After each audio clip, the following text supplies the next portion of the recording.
wrestling fans, and welcome to this edition of Tag Team. I'm your host, Cesar Scorpio, alongside the Invincible Vincent. Hey.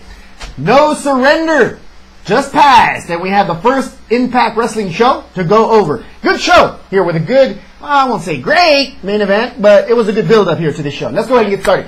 First thing is, God comes back. It is.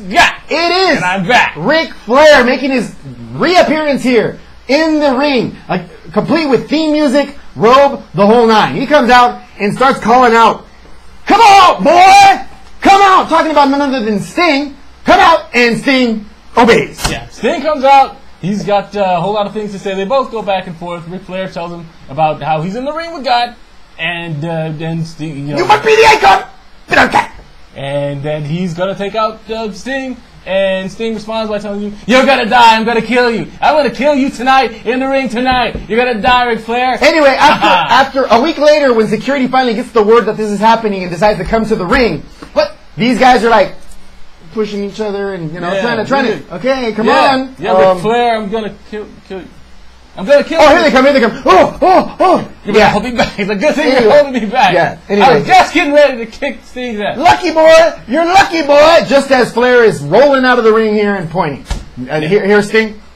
Trying to break free, but again, where was that effort here? Yeah. Anyway, this match is set for later. Remember, if Ric Flair wins, he retires Sting. And if Sting wins, then Sting gets Hogan. So, again, a lot to gain, a lot to lose here in this match, which is later on in the show. After that, we had Jeff Hardy come back here to the Impact Zone after the pay-per-view not to be announced, or not to be named, that almost took down TNA single-handedly. He was roaming here, going to get a little one-on-ones here, meet and greets here with some of the wrestlers, see what they thought about him coming back, and what would go over with that. After that, we had a 4-on-4 match. We had Devon, the Pope, Tara, and Miss Chessmacher versus Mexican America, including Sarita and Rosita. This was a good match, primarily with the gentlemen going back and forth, but the ladies decided to join the fun later. It started off strong with the Pope and Devon going against Anarquia and Hernandez. Went back and forth a lot, and then towards the end, the ladies got involved more. At one point, there was a little bitty chase between Tessmacher and Tara, chasing Sarita and Rosita. At one point, Sarita and Rosita were floating with Devon's boys. Hey, good for you guys. You know what I'm talking about. Terrence Terrell.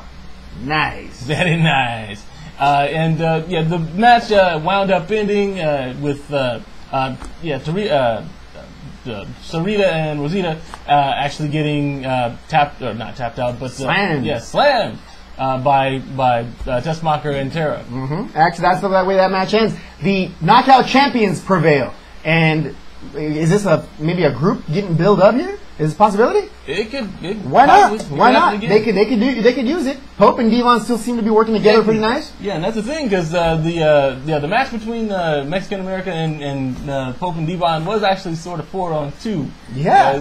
So it wouldn't hurt them to have Now that we got some backup, let's do it again. Exactly. Let's go. All right, that match ended. After that, we had Karen Jarrett, of course, Knockout Law, with Tracy Brooks in the back. Where were you?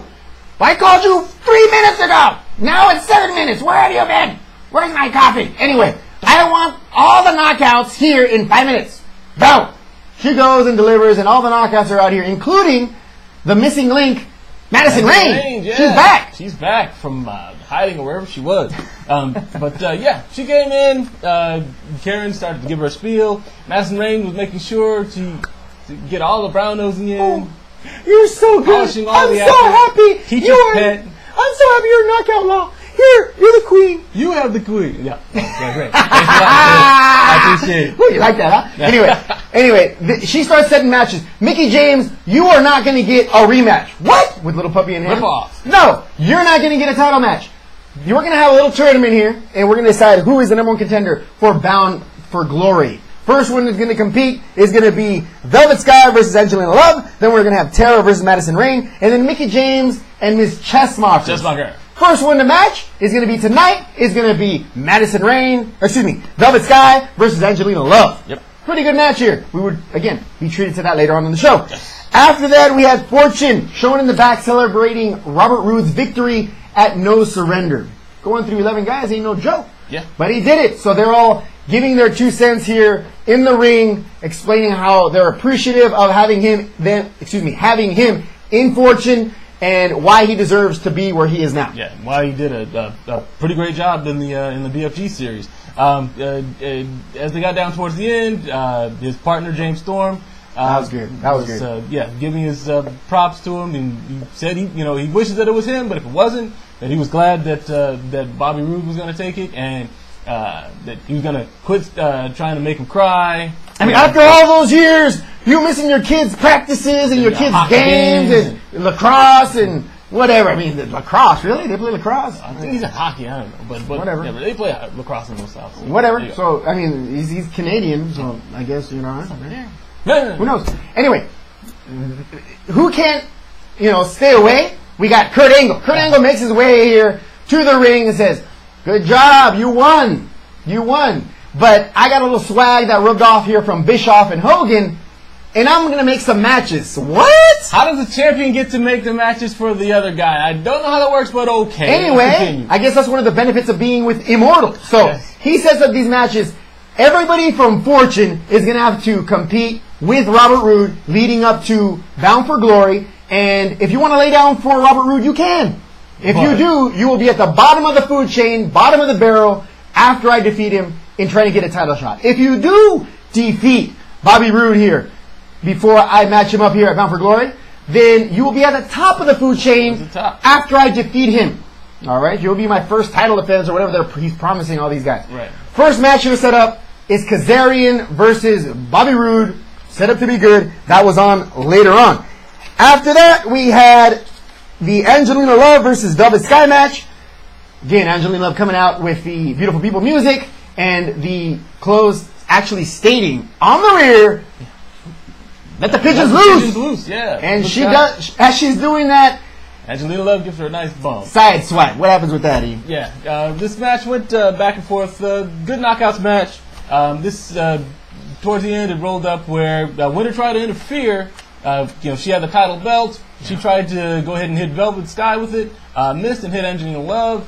She got laid out, and Velvet Sky went ahead and rolled her up for the pin and the win. It's the W. She's going to advance here to this little tournament they have going on here for the Bound for Glory, trying to get the #1 contendership. Following that, we had the AJ Styles and Jeff Hardy confrontation. Now, this got ugly.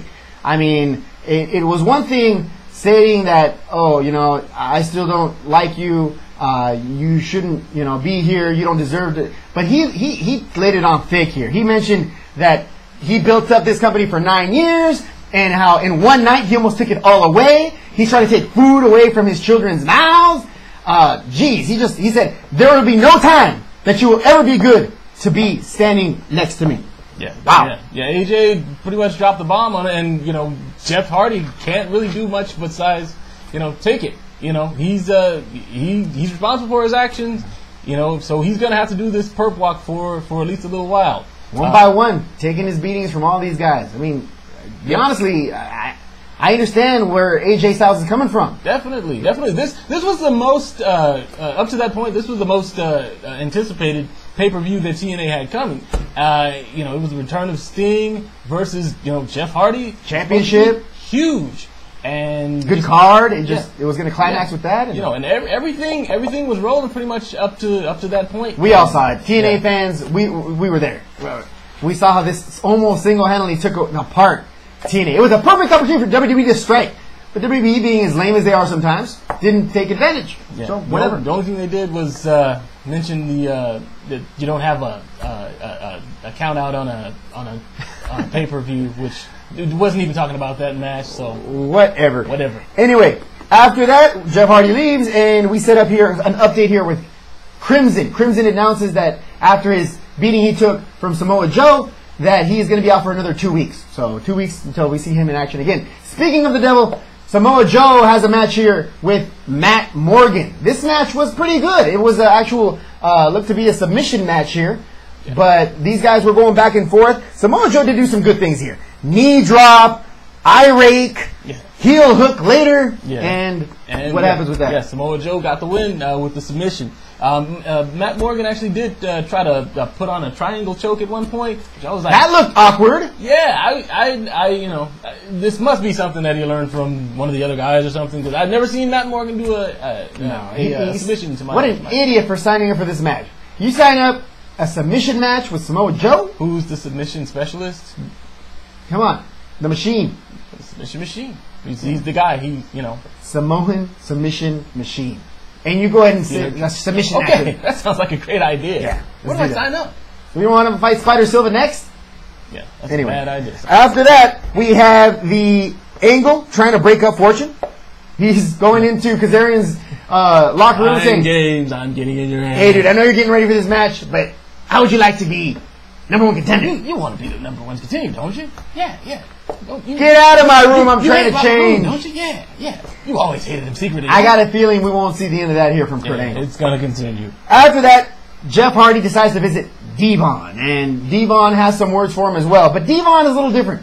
Devon states that even though all this happened and he's not cool with it, he still has his back. Yeah. Devon applied a little bit of tough love. He, off the top, he told him that he didn't like it. He wanted to let Jeff Hardy know that, that wasn't cool after all the traveling they'd done, all the matches that they had had, that, this course that he was taking wasn't good. But, if he's trying to make his comeback, he's playing his flats. And, right here, right now, start moving in the right direction. And he signed off by letting him know that he had his back. That's right. After that, we had Kazarian give a little props here to Robert Roode for defeating him here in that match. And then after that, we had Mr. A-Double, Austin Aries, new X Division champion, give his 2 cents here earlier in the day, was pre-recording, stating that next week he will be defending his championship for the first time, the previously known X Division Championship, now called the A-Double Championship. Isn't it too soon to change that? Yeah, a little bit. Yeah, come on, dude. You just won it like last week. Just relax with the changing of the names. Not even a week ago. Calm down. You're awesome. Don't get me wrong, dude. You're sick. Yeah. And I'm glad you took it from that vagabond. But still, come on. Relax with the name changes, pal. Anyway, after that we had Jerry Lynn, Bully Ray promoting the match here for next week against Mr. Anderson and Rob Van Dam. If it wasn't for Rob Van Dam, Jerry Lynn would have no part or no place in TNA. Yeah. But that stringy-haired hippie mop, wearing a mop in his head, has the goal to say that Rob Van Dam toast. Yeah, and come on. He mentioned that Rob Van Dam was, I believe he called him he said that he had a whole lot of smoke in his head. Smoke in his head, really? Which, what are you trying to say, Jerry Lynn? What are you trying to say? It's not really a secret. I think pretty much RVD's heavily lidded eyes kind of sort of tell the story. But nevertheless, Jerry Lynn going on about how he's better than RVD, he's going to take him down, this, that, and the third. For as many times as Jerry Lynn has appeared on TNA and not actually wrestled, it's like you can relax with all that talk. But Bully Ray got in also to tell him that, or to speak under that, going against Anderson, he was sick and tired of Anderson being in his business. He was tired of Anderson's face, and sick of your face. Get your face out of my face. And they were going to take RVD and Anderson down next week. So anyway, that's going to be a match here for next week's setup. See what happens. After that, we had the main event: Stinger versus Ric Flair. Woo! The match that was going to either A, put Sting into retirement, or B, get Sting's in the process, get Sting's meat hooks on Hulk Hogan. And this match, you know what? This match was, because there was a spoiler, it was said this was a garbage match. But you know what? I've seen worse matches than it. It wasn't as bad as they said. This old man took some more lumps than he already had. I mean, this guy's trying to deal with the devil. For real. I mean, he did take 2 suplexes off the top rope from Sting. He threw everything he had on the mat. Poor guy, man. I do not want to see Ric Flair die in the ring. I really don't want to see Ric Flair die in the ring. But, you can't say that he's not dedicated. I've seen worse matches. I mean, Otunga McGillicuddy, for instance. Come on. Hello, Jim Ross versus anybody. Everybody. Come on. I mean, there's way worse matches than this. And this match was not that bad, especially when you have consideration that, I'm sorry, but the immortal one is Ric Flair. Yeah. Flying from the top rope, not once, but twice. And and it looked like he was still favoring that shoulder. I think he got surgery. Yeah, he did. He was gone for a while because of that. Yeah, but still, he was, with all of that said, he still gave more than a lot of wrestlers do. So, few weeks before Bound for Glory is ready to go, so we got a few here Impact Wrestling matches, or shows left before that big pay-per-view. So, again, we'll be seeing some more action here, especially with this new knockout situation here. Yeah. This thing that Angle set up here with Fortune and Robert Roode. So we'll have more information here for you on TNA and everything to come here before the pay-per-view. But remember, we're going to have the actual card here for the Night of Champions, WWE, on 3 the Hard Way this week. So if you want to check that out, be sure you do. Predictions here from Invincible Vincent and myself, Cesar Scorpio. So stay tuned for that. That's all the information we have for the TNA review from myself, Cesar Scorpio, and the Invincible Vincent. Thank you very much for watching, and see you guys later. Take care.